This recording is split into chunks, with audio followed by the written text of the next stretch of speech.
everyone. How are you today? Hello. Iris and I are at the beach, apparently. And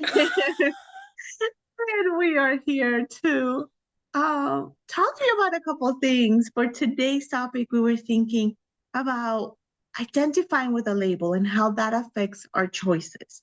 And what we mean by label is label of mother, label of wife, label of homemaker, label of worker, label of BITCH, right? Label of Yeah. being the mean person, label of being the whatever, right?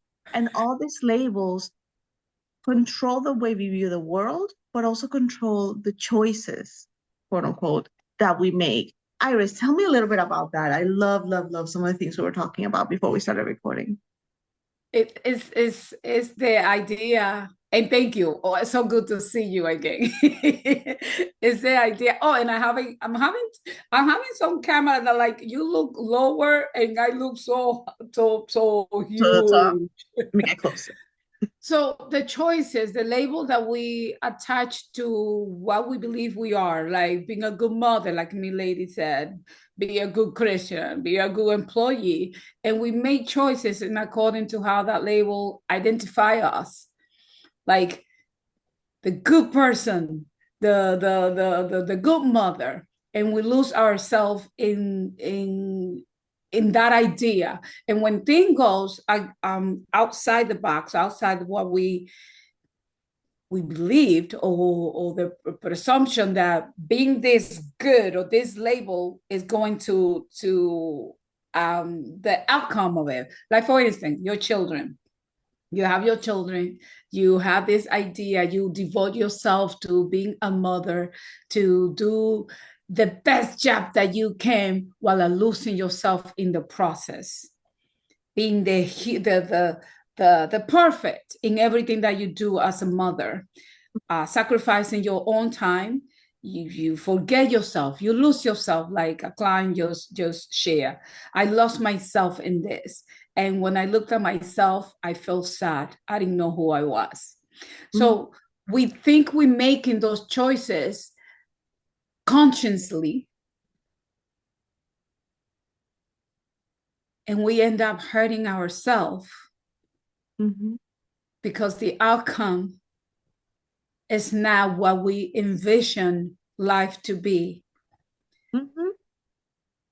because the places, the things that we do out of a unconscious mind, it coming from a place of, goes back to thinking that you're making the choice, but your mind is the one making the choices for you, because it it carries you to the places and people and things that you need, so you can become aware of what you are doing, or who, um or how you have labeled yourself Yeah. in the process, how you lost yourself in the process. Because it's not about being a good mother, it's not about being a good Christian or a good employee, but where is it coming from? Where is it coming from? And you'll know by the way you feel at the end. If the outcome doesn't make you happy, did it come from a place of clarity when you made that choice? Or did it come from a place of fear that I needed to complete this need, because otherwise, Who am I? who am I? Yeah. And that's the key, right? It is one of those things where we identify ourselves so much with whatever label we decided to put on ourselves. And the labels could be, like you said, good mother, good whatever, but they could also be bad labels. They could be quote Exactly. unquote bad, right? I am the person that nobody likes. I am the person that whatever, right? And then we in our heads act in that way or perceive other people seeing us that way when sometimes people don't even see us that way because we can control ourselves, right? And sometimes we program in our minds whatever it is, and we control our thinking and we control our choices, right? Because we've programmed ourselves that way, Exactly.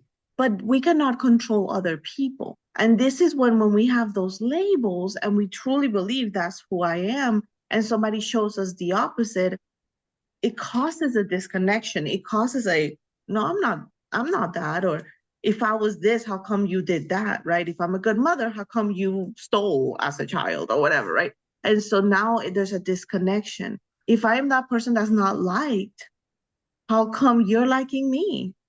So now that must not Exactly. be right. And then all of a sudden, the the what other people are showing us becomes the, oh, you like me because you're weird, because I'm not likable, or I'm not Exactly. whatever. And so it Exactly. creates this weird disconnect because we're starting to not see who we truly are. Like you said, we're really working, or we're really dealing with unconscious mind, and we're not really becoming conscious of who we are and what we need. And I think when we lose ourselves in any label, Exactly. or negative label, we tend to lose what we really want because we're trying to live up to this persona. Uh, Exactly. and we're multifaceted as humans. We know this, right? Uh-huh. Carl Gustav Jung said it. I don't like to bring Jung too much into stuff, but Carl Gustav Jung said it, right? We have so many different personas. We have so many different parts of us and who we are. But sometimes we really stay focused on one and we kind of dismiss the other ones, which is detrimental, really, because if we really started looking at all the different things that we are, think about how high our potential would go.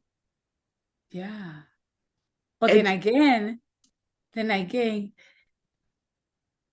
having different persona or different mask mhm, also can be detrimental if those different persona at the end, what I have come to know is that all those different persona or different personality that we create are also part of the defense mechanism because we have to be be this person in this setting and be that person in that setting according to where we find ourselves. We have to switch how we behave and how we speak and how we react to things.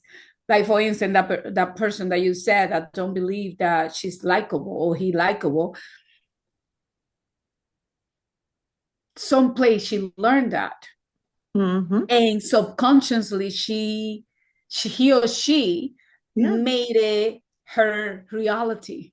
yep, So that personality that I'm not likable yeah, shows up even when she doesn't even realize that it's showing up because it had become part of her normal because they believe it's just a story that someone told and then it became the norm. the norm. So And the funniest thing is that this person is one of the most likable people. Like people literally are attracted, not in a sexual way or anything, but like they're attracted to her, and they'll like walk by and they're like, "Oh, I really like she dresses really she's nice." light, but she doesn't know that she's light. Exactly. And it's so interesting. And we were having this conversation. She says, "No, I'm not light." And I say, "Yes, you are. Look at that." And she's like, "Oh, that's just, those are some people, right?" And I'm like, "Well, I think you're not wanting to see it." And she's like, "Why wouldn't I want to see it?" And I said, "I think you've created a person or a thought in your head that you're not, and this is conflicting with." And what is a thought? A thought is something that happened in the past Yeah. because What brought here up we the don't thought? think.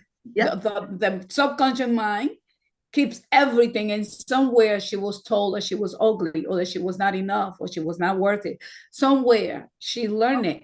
And we all impacted somewhere by something. Yeah.